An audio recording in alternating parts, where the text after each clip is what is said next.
කියන්නේ දැන් අපි පයින් යනවා. දැන් චෙක් ඉන් වෙලා වොෂ් එකක් එහෙම දාගෙන ආපහු ජැෆ්නා පැත්තට යන්න හදන්නේ. බස් එකක් එනකම් අපි පයින් ටිකක් බස් යනවා. එකක් එනකම් යනවා නේද? මම කෝච්චියක් එනවා හරි. අර තමයි ස්ටේෂන් එකේ. තේරු පාර මේ කෝච්චියක් ඇවිල්ලා.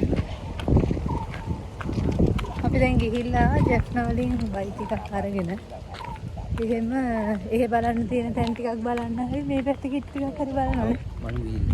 ප්ලෑන් එකක් නෑනේ. අපි දෙන බස් එකක් එනකම් පයින් යන ගමන් හිටියේ. එතකොටම බස් එකක් ආවා. අපි දුවගෙන ඇවිල්ලා බස් එකට නැග්ගා. අපි ජැෆ්නා වලට යන ගමන්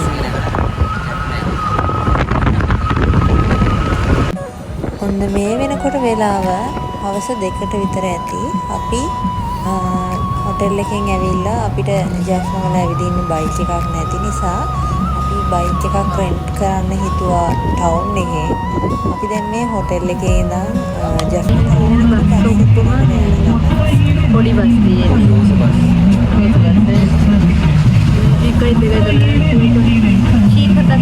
පොඩි බස් තියෙන. අපි යන්නේ තේ බස් එක.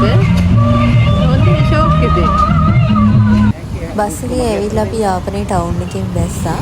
අපේ බයික් එක දෙනවා කියපු එක්කෙනා ඉන්න තැන හොයාගෙන අපි දැන් මේ පයින් යන ගම. දැන් බස් එක දාලා ජැෆ්නා බස් ස්ටෑන්ඩ් එකට යනවා. අපි මේ යන්නේ දැන් වීල් එකේ නැගලා ඔය අපිට බයික් එක දෙනවා කියපු එක්කෙනාගේ ගෙදරට. එයා වීල් හය කරන කෙනෙක්. එයාගෙන් තමයි බයික් එක රෙන්ට් කරන්නේ. ඔන්න මේ වෙලාව වෙනකොට මං හිතන්නේ අපි යාළුවගේ ගෙදරට ආවා. එයාලගේ ගෙදරට ඇවිල්ලා එයාගේ ගෙදර වත්තේ ඉන්නේ. මේ තමයි එයාලගේ ගෙදර වත්ත. එයාගේ බයික් එක රෙන්ට් එකට ගන්න තමයි යන්නේ. අම්මට සිරි හීතුව වගේ නම් නෙමෙයි ළමයි ගමන ටිකක් අසුන්දර වෙයි වගේ. මොකද අපිට හම්බුන හෙල්මට් එකෙන්ම හිතා ගන්න පුළුවන් හෙල්මට් එකේ තට්ට කැඩිලා. අපි මේ බයික් එක රෙන්ට් අවුට් කරේ රුපියල් 2500කට දවසකට. මෙයා හැබැයි අපිට මේ අපේ ඩෙන්ටිටි ෆොටෝ එකක් තියාගත්තා. මේ බයික් එකේ හැබැයි අපිට හම්බුණු හෙල්මට් එක නම් හරිම සෞත්තුයි. කියන්න ඕනේ මොකද ඒකින් අපි අතන හරිම අපහසුතාවයෙන් ගමන ගියේ. හෙල්මට් එක ටිකක් කබලා. මාගේ පොඩි මාතේ හිටින්න අපිට. ඔව්. මෙයා කීඩෝඩ අපිට ඉස්සර කෑලා. අපිට ඉතින් කමන්නේ ඉතින් මිනිස්සු ගොඩක් යනවා කට්ටිය නේද නේද? මොන හැටියට බලාගන්න මේක දාගෙන යනවා.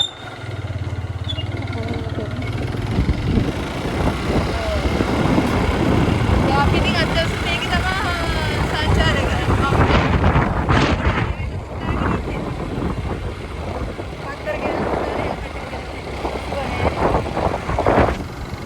ඔයාලා යාපනයෙන් බයික් එකක් අරගෙන ඇවිදින්න හිතාගෙන එනවා නම් මට කියන්න තියෙන්නේ ගෙදරින් ඔයාලා හෙල්මට් දෙකක් අරගෙන එන්න.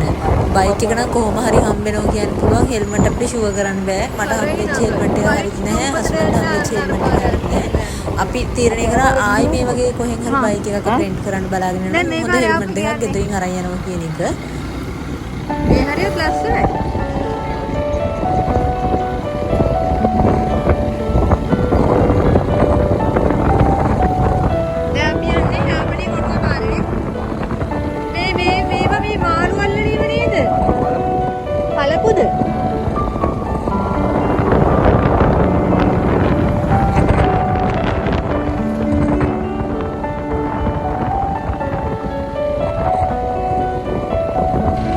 ඉතින් අපේ ගමනේ පළවෙනි බලන්න තියාගත තැන විදිහට අපි තෝරගත්තේ යාපනයේ බලකොටුව. අපි දැන් මේ වෙනකොට යාපනයේ බලකොටුව තියෙන තැනට ඇවිල්ලා ඉන්නේ. එතනට ගිහිල්ලා අපි බයික් එක මෙතන නවත්තලා මෙතනින් එහාට ගිහිල්ලා බලනවා. කොටුව ඇතුළට යන්න කලින් අපිට මේ පෙන්නන බෝගහ ගාව තියෙන පොඩි කවුන්ටරේ ටිකට් දෙකක් ගන්න සිද්ධ වුණා. ඒ කියන්නේ මේක බලන්න යන ටිකට් අරගෙන අපි දෙන්නත් එතනට ගිහිල්ලා එයාලගෙන් ටිකට් දෙකක් අරගත්තා. අරගෙන එහෙමම ඇතුළට යනවා දැන්. මේ දෙන්න බලන්න යන ටිකට් එක ගන්නවද? කොයි ටිකට් එක වෙන්න?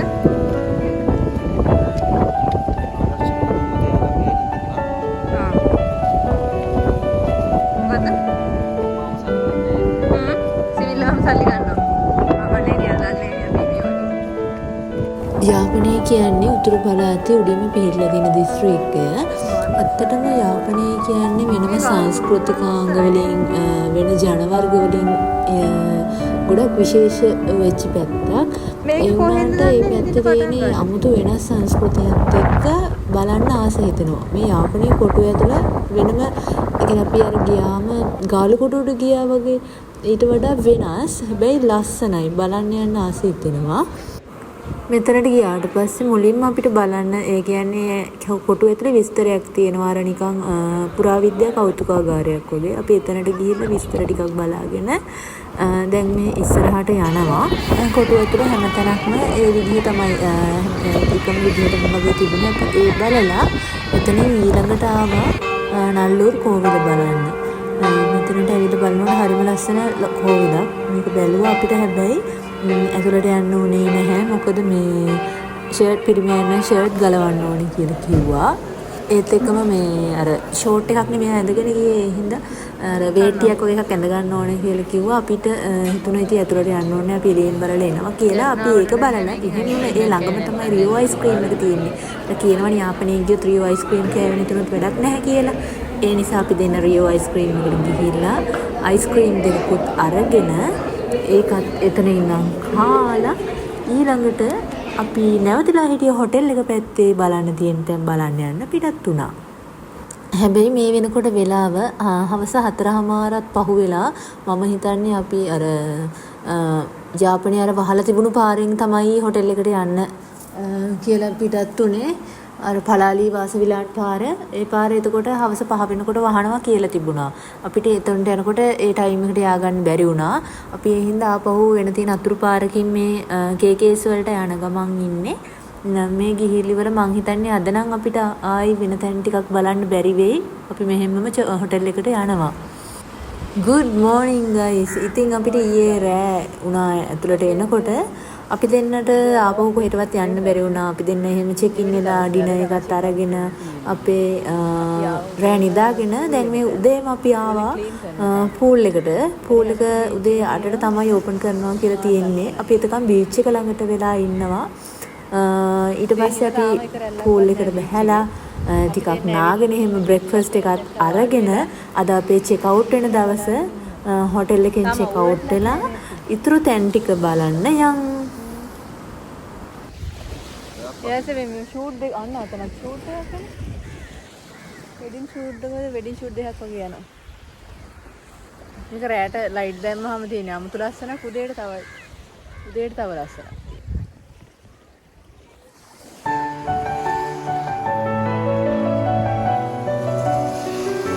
තව ටික වෙලාවකින් පූල් එක ක්ලීන් කරලා ඉවරයි. අපිට එතකොට නාන්න පුළුවන්. අපි දැන් උදේ මේ 8:00ට විතර ඇති. හැබැයි 8:00 වුණාට හොඳටම අවුව වැටිලා. අපි දෙන්න පූල් එකට බැස්සා. දැන් ඉතින් අපිට 10 වෙනකන් තියෙනවා බ්‍රෙක්ෆාස්ට් එක. අපි පැයක් විතර පූල් එකේ නාලා බ්‍රෙක්ෆාස්ට් එක අරගන්න හිතාගෙන ඉන්නේ.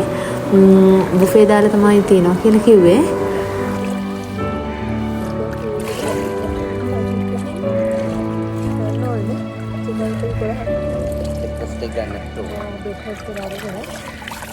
පොඩි වෙලා අද දැන් ඉතින් ටික බලන්න. ඉතකල පොඩ්ඩක් කියනවා. ඒදුරු පිළිවෙල කියනවා. අර කෝවිල් දෙකක් තියෙන දෙස්සේ අර පොකුණක් තියෙනවා බලන්න. ඒ ටික බලන්න තියෙනවා. ටික ටික ඇවිල්ලා ඉතින් දෙන්න එනවා. අපි තමයි ඉස්සෙල්ලාම. අපි බහිනකොට නම් හිතුවේ නෑ කවුරුත් අපි විතරයි. ක්ෂේත්‍ර නාන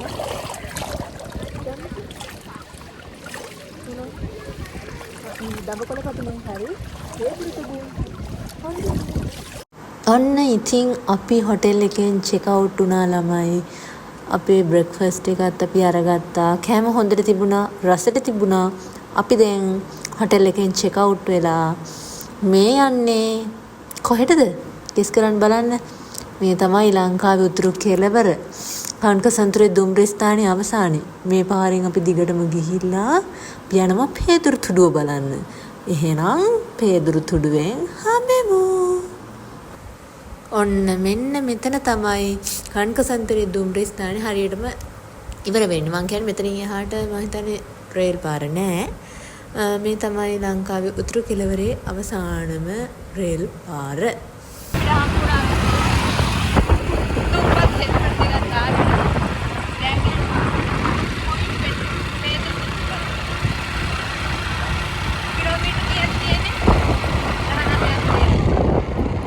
ලස්සනයිනේ. අපි මෙහෙට එනකොට මෙහෙට හොඳටම වැහැලා තිබිලා තියෙන්නේ. බලන්නකො මේ හරිය පරිසරය හරියම කොළ පාටයි. බලන හැමතැනම අරේද. මම මේ ආපනේ ආවට පස්සේ දැක්ක විශේෂම දෙයක් තමයි මෙහි අඩියෙන් අඩියට වගේ අරලිය ගස් තියෙන පාට.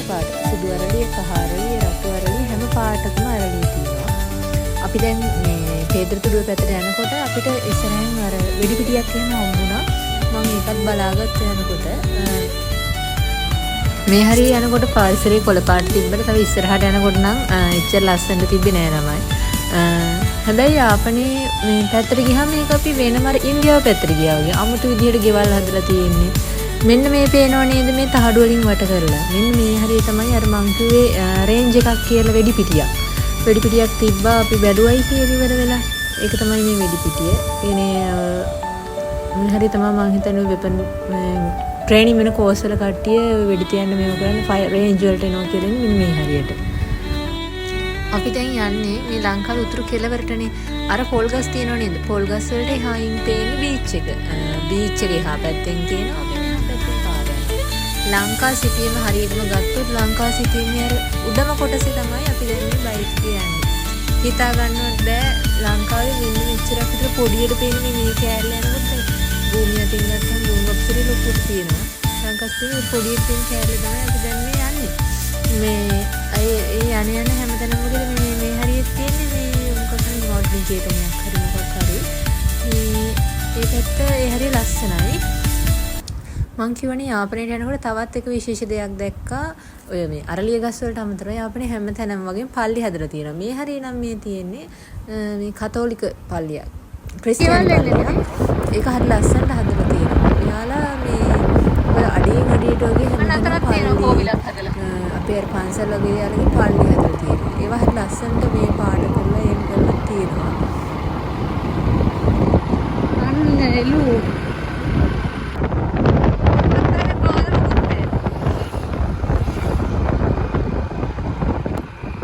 Google Map එක දාගෙන යන්නේ. කිලෝමීටර් 9 මීටර 700ක් තියෙනවා.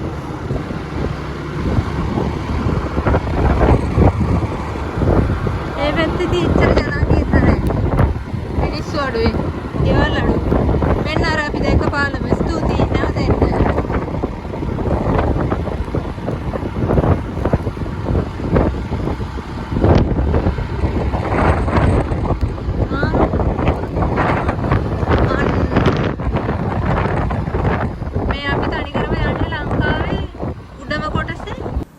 මේ හරියනම් තනිකර තිබ්බේ බෝට්ටු කරවල වේලන තැන් බෝට්ටු ගිහිල්ලා ඇවිල්ලා බෝට්ටු නවත්තන අර වරායවල් වගේ පොඩියට ඒව තමයි තිබ්බේ.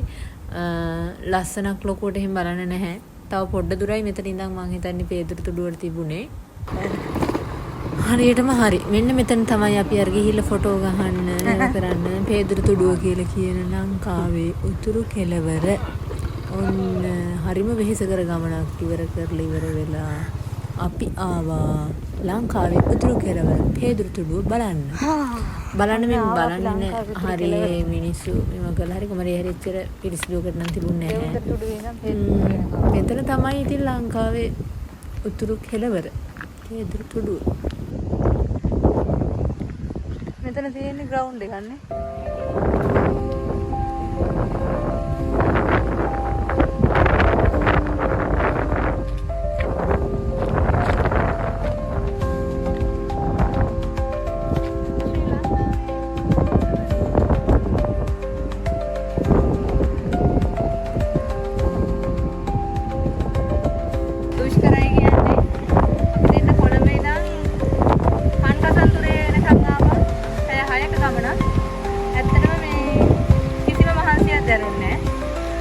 දැන් අපි නැවතිලා හිටිය තල්සන හොටෙල් එකේ ඉඳන් මෙන්න මෙතෙන් ආවා කිලෝමීටර් 18. කොළඹේ ඉඳන් මෙතන 6ට වඩා මහන්සි අපිට හම්බුනේ ඒක හරියට ඉස්ම වෙලාවක යාළුවෙක් විශ්වාස කරලා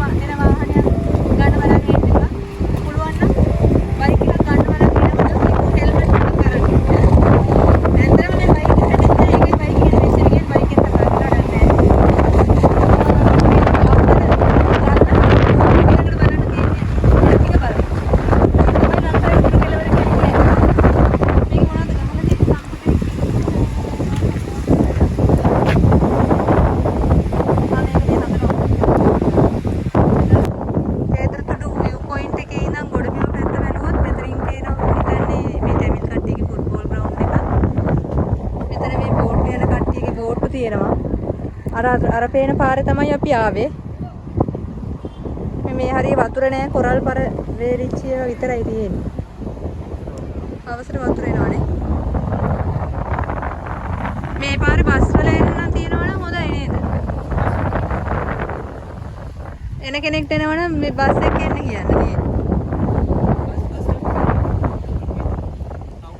තව එහාට යන්න ඕනේ.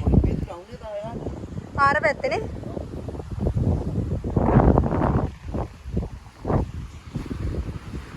මෙන්න මෙතන මේ ලොකේෂන් එකේනේ අපි ඉන්නේ දැන්. මේ මෙතන මේකනේ. මෙතනනේ අපි ඉන්නේ දැන්. මෙතන. මෙතන හිටියේ. මෙතනට ඇවිල්ලා තියෙනවා. ඇත්තටම අපි කාපු ලොකුම චාටර් එක තමයි ජෙෆ්නා වලින් මෙයාගේ යාළුවෙක් බුක් කරලා දුන්න බයික් එකක් හොයාගෙන ඒක අරගෙන මෙහාට ආපු එක. මොකද අපිට බයික් එකේ අපිට අඩුම ගෙදරින් හෙල්මට් දෙක අරන් ආවනම් පහසු විදිහට හෙල්මට් දෙක හරි දාගෙන යන්න දෙන්න. හරිම මේ අබලම් වෙච්ච හෙල්මට් දෙකක් දීලා තිබ්බේ.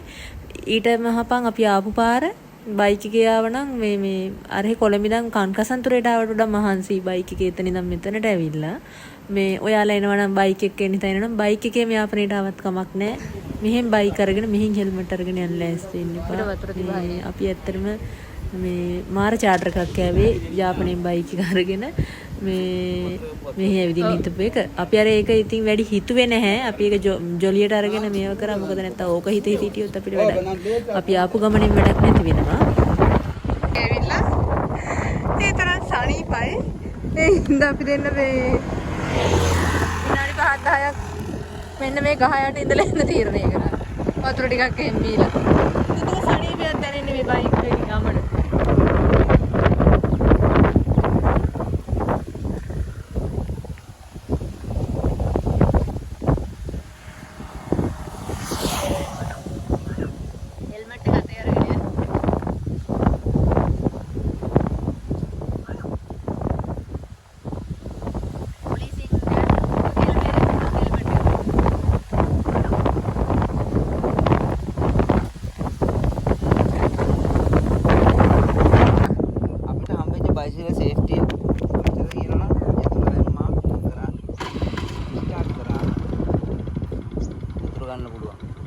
ඒ තරම් සේෆ්ටි පයිසලේ අපිට thank you අයියට ආන්නේ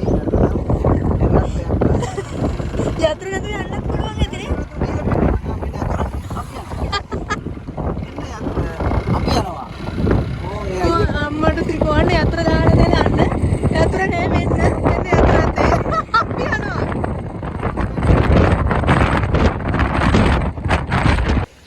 අපි ආවා කරවල රාජා ඩ්‍රයි ෆිෂ්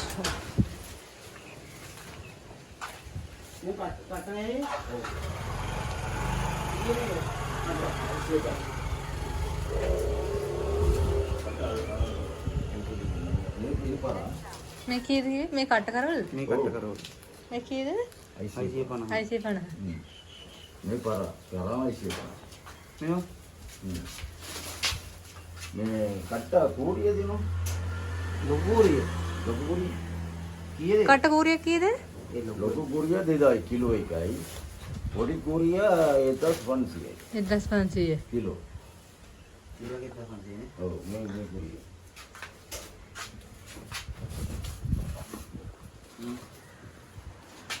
ඕක 1500 නෑ මේක කිලෝ එකක් 1500 කිලෝ එකක් 1500 මේ ලොකු කෝරිය අර උඹලකටත් හොඳ ඇතිනේ මේ ලොකු කෝරිය 2000 ඔව් කිලෝ කිලෝ එක 2000යි ඔව් කපලා දෙන්න කෑ නෑනේ අර 600 එකේ මේ ඒත් කට්ටමද ඔය කට්ට ඒ කට්ට ගුට ඒක පොඩි මම හරි ආසයි අපි යන පැත්තකින් මොනවා හරි දෙයක් අරන් එන්න. මම හිතාගෙනම ගියේ යාපනේ ගිහිල්ලා කරවල අරන් එනවා කියලා. අපිට හම්බුණා කරවල කඩයක්. අපි එකකින් හොඳ කට්ට කරවලයක් අරගත්තා. ඊට පස්සේ තව කරවල වර්ග දෙකක් ගත්තා මට නම් මතක නෑ. හැබැයි අපි මෙහෙන් ගන්නට වඩා ලාභෙට කරවල අරගන්න පුළුවන් වුණා අපිට. අපි දැන් යන්නේ කීරිමලේ වතුර උල්පත් වතුර උල්පත් බලන්න. කිලෝමීටර 1යි මීටර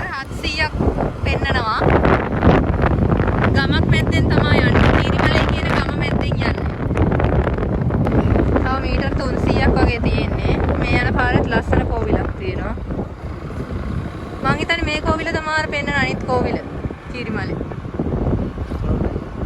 අම්මා ආච්චි පාරම්පරික පූජන. ආරදී මේක අර දාලා තියෙන කෝවිලක් ගැන.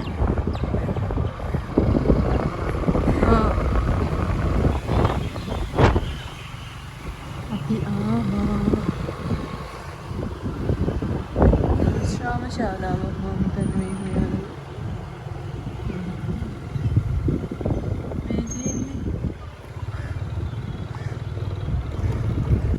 මේ තමයි අපි අර කියපු කීරිමලේ පොකුණ. අපි ඒක බලන්න යන ගම. මේ කීරිමලේ පොකුණේ තියෙන විශේෂත්වය තමයි මුහුදෙන්ම තමයි වතුර ආපහු එන්නේ. ඇවිල්ලා ආයි මුහුදෙන්ම වතුරට එකතු වෙනවා මං හිතන්නේ. මේකේ නාන්නේ පිරිමි කට්ටිය විතරයි. මේ මොකද මේකේ අර පුරාවෘත්ත කතාවක් තියෙනවා.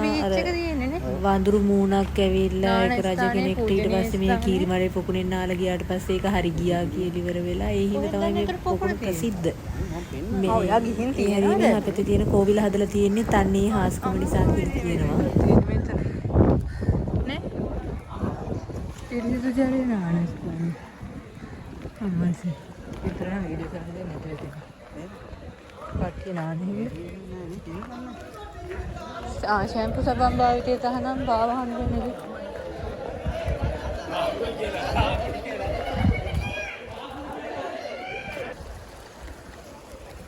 මේකේ මොකක්ද එනවා කියලා සුදු අතනින් වතුර ඇවිල්ලා පොකුණ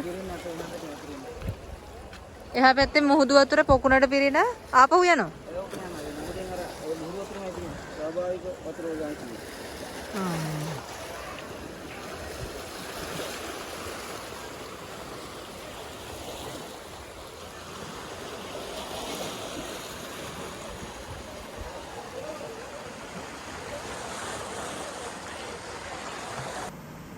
කීරිමලේ පොකුණ බලලා එනකොට ඒ හරිය අපිට හම්බුණා තල්ලාශ්‍රිත නිෂ්පාදන කරන තැනක්. තල් හකුරු තල්ලල ඒව තියෙන. අපි එතනින් ඒවත් අරගෙන ඊට එහා පැත්තේ මං කිය ලස්සන කෝවිලක් තියෙනවා කියලා අපි ආවේ කෝවිල බලන්න. මං හිතන්නේ මේක නගුලේශ්වරම් කෝවිලද කොහෙද නම මතක හැටියට. මෙතනට ආවට පස්සේ අපි අර මගදී කන්න කියලා පාන් වගේක් ගත්තා. අපිට ඒ කන්න හිතුන්නේ නැහැ. ඊට පස්සේ අපි කරපු වැඩේ එතන කාක්කෝ ඇවිල්ලා හිටියා. අපි කාක්කෝන්ට පාන් දුන්නා. ඊට පස්සේ එක කාකයි හිටියේ මං හිතන්නේ ටික වෙලාවක් යනකොට මේ කාක්කෝ රංචුවක්ම ආවා එතනට. කාක්කොන්ට පාන් දාලා ඉවර වෙලා අපි ඊළඟට යන්න තීරණය කරේ කොහෙද අපේ අති පූජනීය ස්ථානයක් වෙන දඹකොළ පටුන බැලුවා. අපි දැන් මේ දඹකොළ පටුන කෝවිල බැලුවා. දැන් අපි දඹකොළ පටුන බලන්න යන්නේ. මෙතන ඉඳන් කීරිමලේ නගුලේශ්වර කෝවිල ළඟ ඉඳන් දඹකොළ පටුනට කිලෝමීටර 8යි මීටර 300ක් තියෙනවා. තල්ගස් යායට තියෙන දෙමළ මිනිස්සු විතරක් ඉන්න. එතකොට අරලිය ගස් තියෙන අමුතු විදිහේ ගෙවල් හදලා තියෙන මේ පැත්තේ පරිසරය අර ලංකාවේ වෙනම රටකට ගියා වගේ. ලංකාවේ මේ අමුතු සංස්කෘතියක් ඒ වුණාට ආසයි මේ අපි හැමදාම ජීවත් වෙන විදිහෙන් වෙනත් පැත්තකට ගිහිල්ලා බැලුවාම අර අමුතු සංස්කෘතියක් වෙනත් සංස්කෘතියක් එක්ක මේම තල්සෙවන තල් ගස් වලින් වට වෙලා ඉතින් පරිසරයක යනකොට ඒකත් හිතට හැමදාම අපි ගෙවන ජීවිතේ වෙනසක් කියලා දැනෙනවා. ඇවිල්ලා බොහෝම අමාරුවෙන් ඇවිල්ලා යන තැන ආවා. අයින් වෙනවා අයින් කරපේ.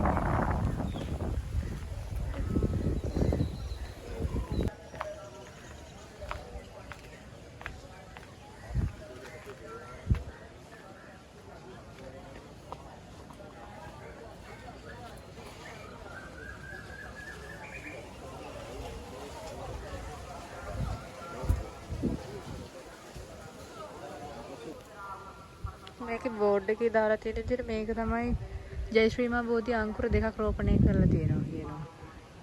ඒ රෝපණය කරපු බෝධිය මේක වෙන්න ඕන.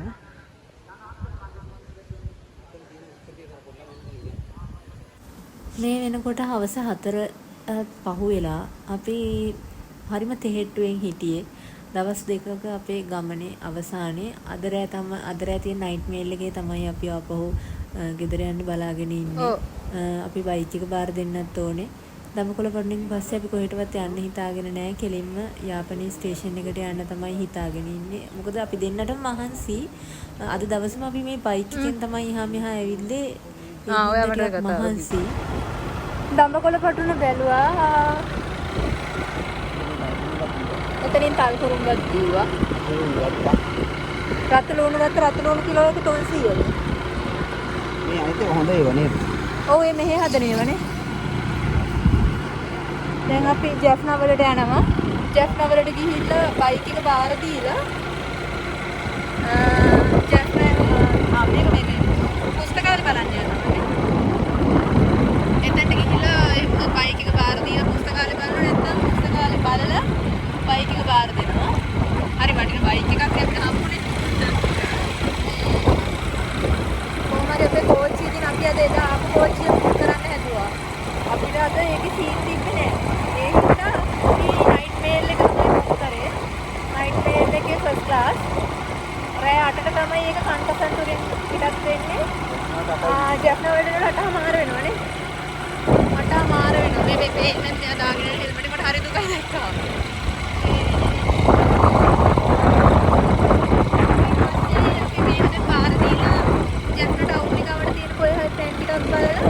රෙස්ටෝරන්ට් දෙනක් හම්බුනොත් එතනට ගිහින් රෙස්ට් කරලා 8:00 ට්‍රේන් එකේ නැගලා අපේ ජැෆ්නා ටුවර් එක ඉවර කරලා ගෙදර යන්න තමයි හිතාගෙන ඉන්නේ. නේද? අපි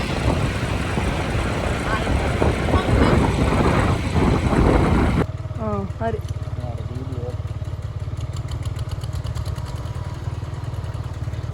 මේ වගේ කුඹුරු වල මේ ගොයන්නේ මේ හිටවන්නේ. මට හිතන විදිහට ගොයන්නේ මේ හිටවන්නේ. මෙයාලා මේ කුඹුරු ලියදිලියෙත් දාලා මිරිස් හදන්නේ. අර අතන තියෙන්නේ මේ තියෙන ලොකු මිරිස් ලියද්දා. ඒ මිරිස් මේ කොළ පාට තියෙන කාලේ නෙමෙයිලු කඩන්නේ ඉද්දෙනකන් ඉඳලා රතු වුණාට පස්සේ. රියලි මිරිස් කරල් කරන්න තමයි මෙයාලා මේවා හදනවා කියන්නේ. මේ පරිසරයේ තියෙන හැටියට මේ මෙච්චර කොළ පාට මේ වම්බටුව ගාවක් තියෙනවා ලස්සන. ලස්සනයි නේද?